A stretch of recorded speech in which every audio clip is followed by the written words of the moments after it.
Hello साथियों, स्वागत है आप सभी का हमारे YouTube चैनल में। आज चौथा प्रैक्टिस सेट शुरू करेंगे। पहला प्रश्न है, व्यक्ति ए एक कार्य को 48 मिनट में पूरा कर सकता है, जबकि बी उसी कार्य को 60 मिनट में पूरा कर सकता है। उन्हें एक साथ काम करने में कितना समय लगेगा? तो व्यक्ति ए कितने दिन में काम करता है? व्यक्ति ए 48 मिनट में कार्य करता है। व्यक्ति बी 60 मिनट में काम करता है। तो ए व्यक्ति का एक दिन का कार्य बराबर 1/48 मिनट। व्यक्ति बी का एक दिन का कार्य बराबर 1/60 मिनट। ए और बी दोनों मिलकर एक साथ कितने दिन में काम करेंगे? तो ए प्लस बी का एक दिन का कार्य बराबर 1/48 प्लस 1/60। एलसीएम इनका लेंगे। एलसीएम कितना हो जाएगा? 240। 48 से भाग करेंगे 5, 60 से भाग करेंगे 4, तो 9/240। तो एक साथ काम करने में कितना समय लगेगा? समय बराबर 240/9। एक साथ काम करने में इनको कितना समय लगेगा? 26 मिनट और 40 सेकेंड। ए और बी दोनों एक साथ मिलकर 26 मिनट 40 सेकेंड में कार्य पूरा करेंगे। दूसरा प्रश्न है, 10% की वार्षिक ब्याज की दर पर 3 वर्ष के लिए 2000 रुपए के मूलधन पर चक्रवृद्धि ब्याज और साधारण ब्याज के बीच कितना अंतर होगा? साधारण ब्याज और चक्रवृद्धि ब्याज के बीच में कितना अंतर होगा? तो यहाँ पर एक वर्ष का साधारण ब्याज ज्ञात करने की, एक वर्ष का साधारण ब्याज कितना होगा? साधारण ब्याज बराबर P into R into T बटे में 100। तो मूलधन कितना है? 2000 रुपए। ब्याज की दर 10%, समय 3 वर्ष बटे 100। तो इसका साधारण ब्याज कितना आ जाएगा? 600 रुपए। साधारण ब्याज 600 रुपए। तो एक वर्ष का साधारण ब्याज बराबर कितना होगा? 200 रुपए। एक वर्ष का साधारण ब्याज कितना होगा? 200 रुपए। अब चक्रवृद्धि ब्याज में होता क्या है? ब्याज पर ब्याज लगता है। चक्रवृद्धि ब्याज में क्या होता है? ब्याज पर ब्याज लगता है। तो चक्रवृद्धि ब्याज एक वर्ष का कितना होगा? 200 रुपए। साधारण ब्याज और चक्रवृद्धि ब्याज एक वर्ष का बराबर होता है। तो दूसरे वर्ष में चक्रवृद्धि ब्याज कितना होगा? 200 रुपए प्लस 200 रुपए प्लस 200 रुपए का 10%। कितना होगा? 200 रुपए का 10%। तो ये कितना हो जाएगा दूसरे वर्ष में? 420 रुपए। कितना होगा? 420 रुपए। तीसरे वर्ष में कितना हो जाएगा चक्रवृद्धि ब्याज? 2 वर्ष का कितना हुआ? 420 रुपए प्लस एक वर्ष का ब्याज कितना हो रहा है? 200 प्लस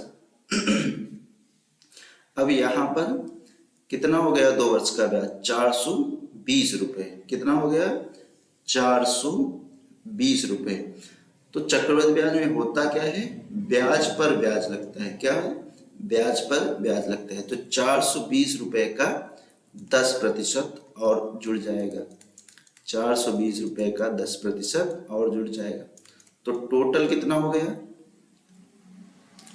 662 रुपए। टोटल ब्याज कितना हो गया 662 रुपए। तो चक्रवृद्धि ब्याज और साधारण ब्याज के बीच में अंतर कितना होगा? साधारण ब्याज कितना है 600 रुपए और चक्रवृद्धि ब्याज कितना है 662 रुपए। तो दोनों के बीच में कितने रुपए का अंतर हो जाएगा? 62 रुपए का अंतर हो जाएगा। क्वेश्चन, एक आयत की लंबाई और चौड़ाई का अनुपात 6:5 है और इसका क्षेत्रफल 6750 वर्ग सेंटीमीटर है। आयत की चौड़ाई और क्षेत्रफल का अनुपात ज्ञात कीजिए। तो आयत की चौड़ाई और क्षेत्रफल का अनुपात ज्ञात कीजिए। आयत का क्षेत्रफल बराबर लंबाई इंटू चौड़ाई। तो लंबाई और चौड़ाई का अनुपात कितना दिया हुआ है? लंबाई अनुपात चौड़ाई कितना है?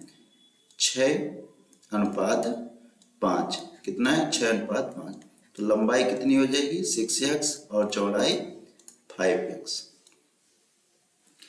आयत का क्षेत्रफल कितना दिया हुआ है? 6750। लंबाई इंटू चौड़ाई तो 6x into 5x। 6x into 5x तो ये कितना हो जाएगा? 30x² बराबर 6750। x² बराबर 6750 बटे में 30। शून्य से शून्य कट जाएगा।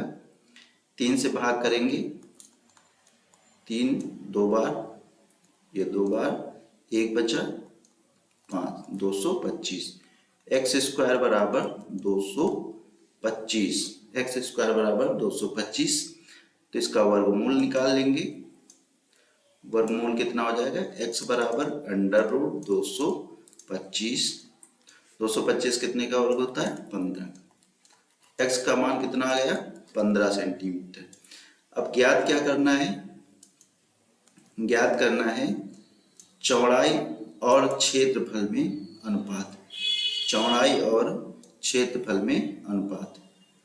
तो चौड़ाई अनुपात क्षेत्रफल बराबर हो जाएगा। चौड़ाई कितनी हो जाएगी? चौड़ाई कितना है? 5x। चौड़ाई कितनी है? 5x। तो 5 इंटू 15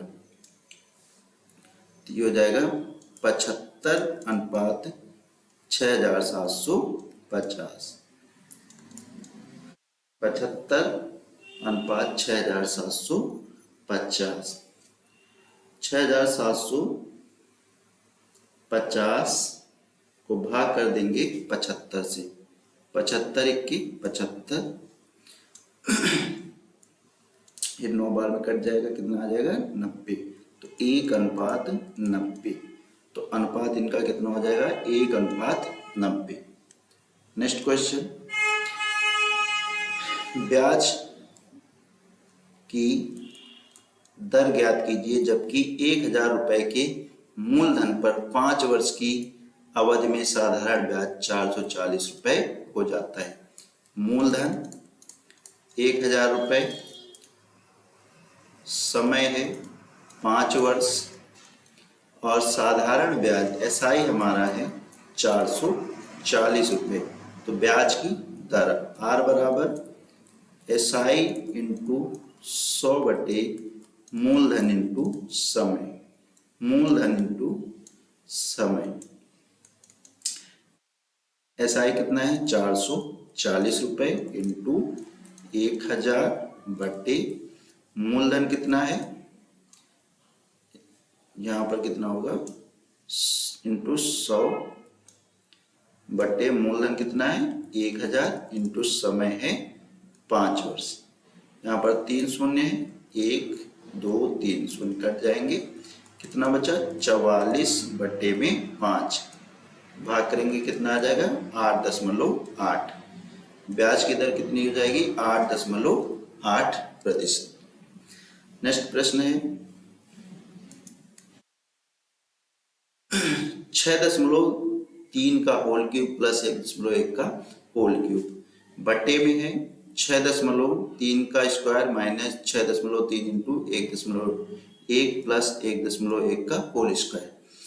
सबसे आसान सवाल है ये। ऊपर कितना है, A cube plus B cube. तो A cube plus B cube बराबर क्या होता है, ए प्लस बी ब्रैकेट में ए स्क्वायर माइनस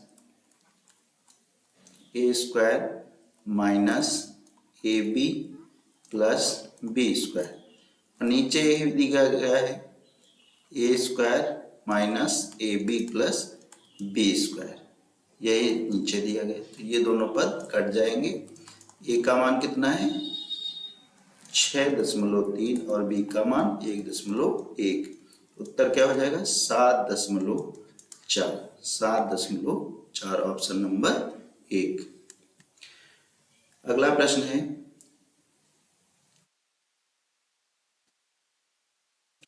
दो संख्याओं का महत्तम समापवर्तक और लघुत्तम समापवर्तक क्रमशः 2 और 72 है। बड़ी संख्या छोटी संख्या के 2 गुने से 2 अधिक है, तो छोटी संख्या ज्ञात कीजिए।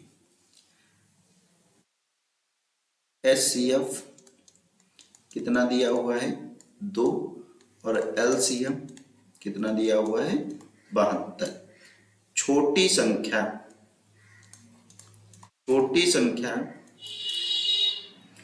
ज्ञात करना है। और बड़ी संख्या क्या है, बड़ी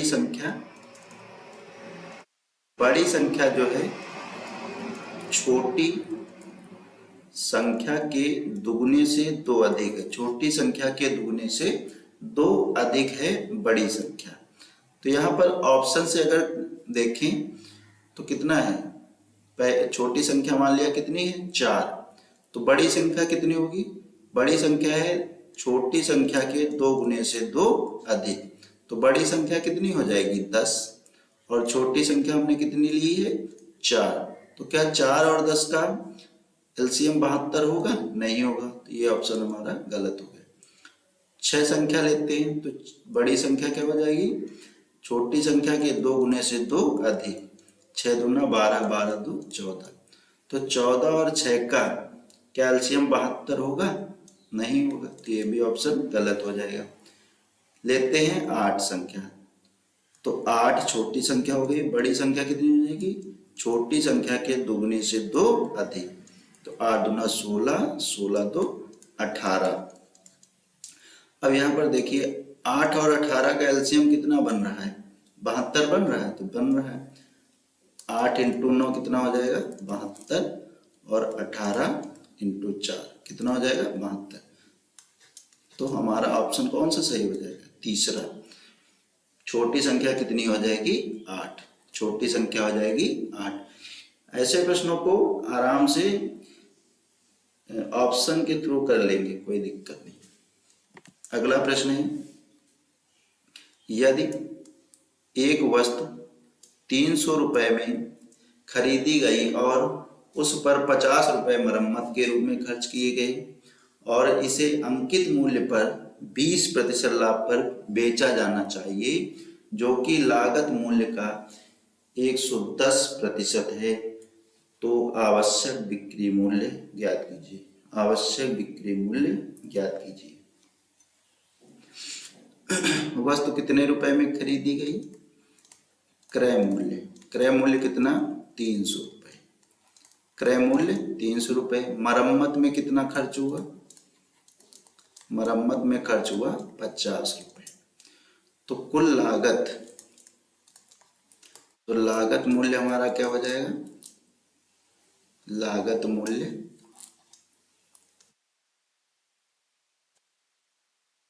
हो जाएगा 300 प्लस 50, यानी 350 रुपए। लागत मूल्य कितना हो 110%, तो 110% लागत मूल्य निकालेंगे। 350 का 110% निकालेंगे। बेचना कितने पर है, लागत मूल्य के 110% पर बेचना है और उसमें लाभ हो 20%, तो 110% पर लागत मूल्य कितना हो जाएगा, लागत मूल्य 350 इंटू 11, 55, 33, 5, 38, 385 रुपए कितना हो जाएगा लागत मूल्य। अब कितने प्रतिशत लाभ पर बेचना है, 20% लाभ पर बेचना है। तो 20% लाभ पर विक्रय मूल्य, 20% लाभ पर विक्रय मूल्य।